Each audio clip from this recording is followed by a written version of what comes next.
پاکستان کے عوام کے لیے مہنگائی کا مزید طوفان آنے والا ہے۔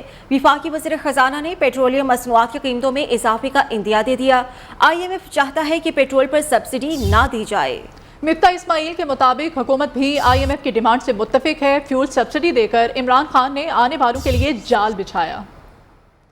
مہنگائی کا نیا طوفان، عوام کا پھر امتحان۔ IMF نے پیٹرول پر سبسڈی نہ دینے کی شرط رکھتے اتحادی حکومت بھی راضی ہو گئی۔ وفاقی وزیر خزانہ مفتاح اسماعیل نے امریکہ میں IMF حکام سے ملاقات کی اور بتایا کہ IMF چاہتا ہے پیٹرول پر سبسڈی نہ دی جائے۔ وزیر خزانہ کے مطابق IMF کی بات سے حکومت بھی متفق ہے کہ ان سبسڈیز کے متحمل نہیں ہو سکتے، انہیں کم کرنا پڑے گا۔ وزیر خزانہ مفتاح اسماعیل کا کہنا ہے کہ فیول سبسڈی دے کر عمران خان نے آنے والوں کے لیے جال بچھایا۔ غریب افراد کے لیے بعض طرح کی سبسڈی برقرار رکھنا چاہتے ہیں۔ پاکستان میں سبسڈی سے زیادہ تر ایلیٹ کلاس کو فائدہ ہوتا ہے۔ مفتاح اسماعیل کے مطابق IMF پاکستان میں اسٹرکچرل اصلاحات چاہتا ہے۔ ہم بھی متفق ہیں کہ یہ اصلاحات ضروری ہیں اور انہیں متنازع نہیں ہونا چاہیے۔ پاکستان کے نئے معاشی ماڈل اور برآمدات بڑھانے کی ضرورت ہے۔ واشنگٹن میں تھنک ٹینک اٹلانٹک کاؤنسل میں خطاب کرتے ہوئے مفتاح اسماعیل نے کہا کہ پاکستان FATF کی گرے لسٹ سے نکلنا چاہتا ہے۔ 1 سال کے اندر انتخابات کی جانب جائیں گے۔ حکومت پیٹرول اور ڈیزل پر کتنی سبسڈی دے رہی ہے؟ وزارت خزانہ کے اپنے اعداد و شمار کے مطابق 1 لیٹر پیٹرول پر 21 روپے اور ڈیزل پر 52 روپے فی لیٹر سبسڈی دی جا رہی ہے۔ اگر حکومت سبسڈی ختم کر دیتی ہے تو پیٹرول کی نئی قیمت 170 روپے فی لیٹر ہو جائے گی۔ ڈیزل پر سبسڈی ختم ہونے سے اس کی فی لیٹر قیمت 196 روپے تک پہنچ جائے گی۔ وزیر خزانہ مفتاح اسماعیل نے کہا ہے کہ اگر حکومت مئی اور جون میں پیٹرول اور ڈیزل پر سبسڈی برقرار رکھتی ہے تو اس سے قومی خزانے کو 96 ارب روپے کا خسارہ برداشت کرنا پڑے گا۔ فیول سبسڈی ختم کرنے کا حتمی فیصلہ وزیر اعظم شہباز شریف کریں گے۔ ادھر پاکستان کے کرنٹ اکاؤنٹ خسارے میں غیر معمولی اضافہ ہوا ہے۔ رواں مالی سال کے پہلے 9 ماہ میں کرنٹ اکاؤنٹ خسارہ 13 ارب ڈالر سے تجاوز کر گیا ہے۔ گزشتہ مالی سال میں یہی خسارہ محض 27 کروڑ 50 لاکھ ڈالر تھا۔ اسٹیٹ بینک کے مطابق کرنٹ اکاؤنٹ خسارے میں غیر معمولی اضافے کی بڑی وجہ تجارتی خسارہ ہے۔ رواں مالی سال جولائی سے مارچ کے دوران پاکستان کو امپورٹ ایکسپورٹ اور پرائم انکم میں 37 ارب ڈالر کا خسارہ ہوا ہے، جو گزشتہ مالی سال میں 24 ارب ڈالر تھا۔ کرنٹ اکاؤنٹ خسارے کو بیلنس کرنے کے لیے 9 ماہ میں 7 ارب 78 کروڑ ڈالر کے قرضے بھی حاصل کیے گئے۔ رواں مالی سال کے پہلے 9 ماہ میں کرنٹ اکاؤنٹ خسارہ 13 ارب ڈالر سے تجاوز کر گیا ہے۔ گزشتہ مالی سال میں یہی خسارہ محض 27 کروڑ 50 لاکھ ڈالر تھا۔ اسٹیٹ بینک کے مطابق کرنٹ اکاؤنٹ خسارے میں غیر معمولی اضافے کی بڑی وجہ تجارتی خسارہ ہے۔ رواں مالی سال جولائی سے مارچ کے دوران پاکستان کو امپورٹ ایکسپورٹ اور پرائم انکم میں 37 ارب ڈالر کا خسارہ ہوا، جو گزشتہ مالی سال میں 24 ارب ڈالر تھا۔ کرنٹ اکاؤنٹ خسارہ بیلنس کرنے کے لیے 9 ماہ میں 7 ارب 78 کروڑ ڈالر کے قرضے بھی حاصل کیے گئے۔ پنجاب کے نو منتخب وزیر اعلیٰ حمزہ شہباز کی حلف برداری آج ہونے جا رہی ہے۔ حمزہ شہباز سے حلف لینے کے لیے چیئرمین سینٹ صادق سنجرانی لاہور پہنچ گئے۔ گورنر ہاؤس میں تقریب حلف برداری کی تیاریاں جاری ہیں۔ حلف برداری تقریب سے پہلے گورنر پنجاب عمر سرفراز چیمہ کی طبیعت خراب ہو گئی۔ انہیں گیسٹرو کی شکایت پر سروسز ہاسپٹل لے جایا گیا، جہاں ان کے ٹیسٹ کیے جا رہے ہیں۔ MS سروسز ہاسپٹل کے مطابق رپورٹس آنے پر انہیں ہاسپٹل میں زیر علاج رکھنے کا فیصلہ کیا جائے گا۔ گورنر پنجاب عمر سرفراز چیمہ کے حلف لینے سے انکار کے بعد گزشتہ روز لاہور ہائی کورٹ نے صدر مملکت کو نمائندہ مقرر کرنے کا کہا تھا۔ اس سے پہلے صدر مملکت ڈاکٹر عارف علوی کے علیل ہونے پر وزیر اعظم شہباز شریف اور کابینہ سے حلف بھی چیئرمین سینٹ صادق سنجرانی نے لیے تھے۔ پنجاب اسمبلی میں ہنگامہ خیز اجلاس کے بعد 197 ووٹ لے کر حمزہ شہباز وزیر اعلیٰ پنجاب منتخب ہوئے تھے۔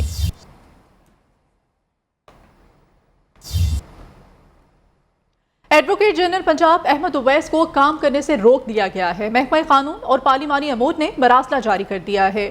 مراسلے میں نومنتخب وزیر اعلیٰ حمزہ شہباز کیس کے حوالے سے تحفظات کا اظہار کر چکے ہیں۔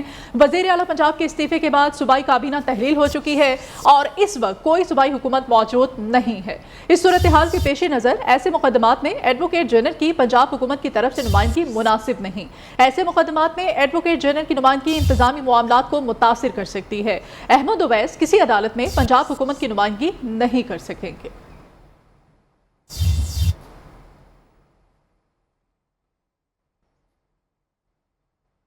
ایڈوکیٹ جنرل پنجاب احمد اویس نے کہا ہے وہ آئین کے تحت اپنی ذمہ داریاں ادا کر رہے ہیں، بھجوائے گئے مراسلے کا جواب دے دیا ہے۔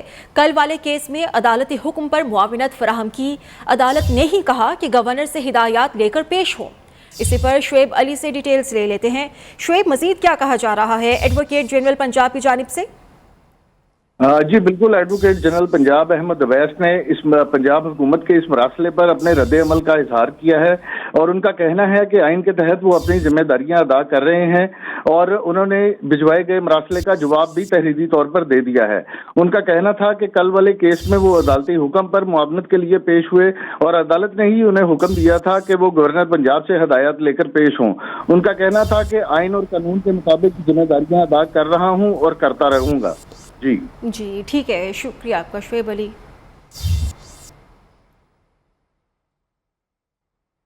وزیر اعظم شہباز شریف سے وزیر اعلیٰ بلوچستان عبدالقدوس بزنجو کی ملاقات ہوئی ہے۔ ملاقات میں وزیر اعلیٰ نے وزیر اعظم کو صوبے میں انتظامی امور اور امن و امان کی صورتحال پر تفصیلی طور پر آگاہ کیا۔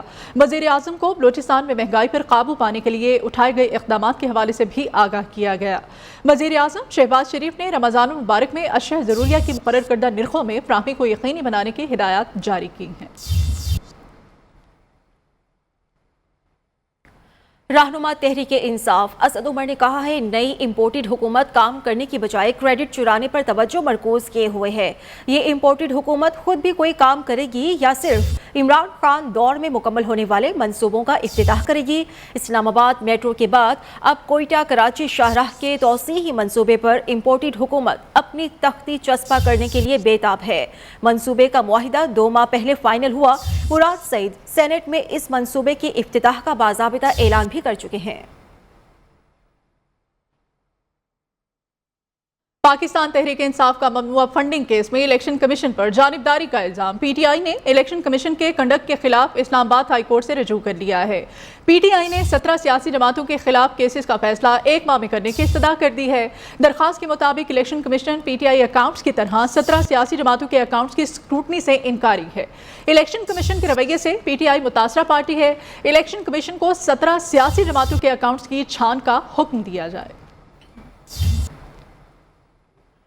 مسلم لیگ نون کی نائب صدر مریم نواز کی عمرے پر جانے کی اجازت کے لیے دائر درخواست سماعت کے لیے مقرر جسٹس علی باقر نجفی کی سربراہی میں لاہور ہائی کورٹ کا 2 رکنی بینچ درخواست پر 25 اپریل کو سماعت کرے گا۔ جسٹس شہباز علی رضوی اور جسٹس انوار الحق پنو پر مشتمل بینچ نے مریم نواز کی درخواست پر سماعت سے معذرت کی تھی۔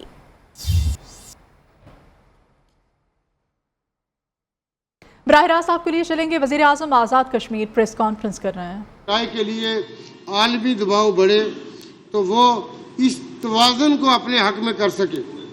وہ یہ نہیں جانتا کہ وہاں پہ سید علی شاہ گیلانی رحمۃ اللہ علیہ جیسے لوگ بستر مرگ پہ بھی یہ کہتے تھے کہ جی ہم پاکستانی ہیں، پاکستان ہمارا ہے۔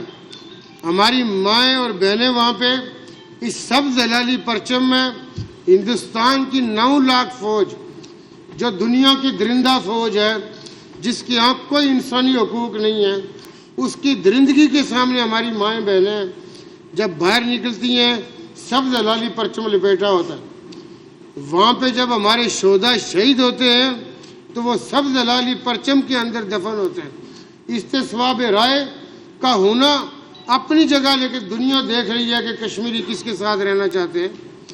کشمیر کو بابا قوم محمد علی جناح رحمۃ اللہ علیہ نے پاکستان کی شہرت کہا تھا۔ آپ کسی بھی وقت غیر جانبدارانہ طور پہ آپ مقبوضہ کشمیر کے تمام جغرافیائی رستے دیکھیں، اس کی زندگی دیکھیں، آبشاروں کا رخ دیکھیں، دریاؤں کا رخ دیکھیں، وہ پاکستان کا حصہ بنتا ہے۔ اس کا کوئی اور جیون نہیں ہو سکتا، کوئی اور زندگی نہیں ہے، وہ پاکستان کا حصہ ہے۔ اور ہم یہ سمجھتے ہیں کہ جب تک کشمیر کے لوگ آزاد نہیں ہوتے، ہمارے بہن بھائی، اس ہندوستان کی تقسیم کا یہ ناقابل عمل ایجنڈا ہے جو برطانیہ نے ایک شرارت کے طور پہ گرداسپور کو اس کے حوالے کر کے زمینی رسائی دی مقبوضہ کشمیر کے اندر۔ لیکن دنیا کو یہ سمجھنا چاہیے کہ مقبوضہ کشمیر کوئی زمین کا ٹکڑا نہیں ہے، یہ 1.5 کروڑ لوگوں کی زندگیوں کا مسئلہ ہے، اور کشمیری وہ قربانیاں دے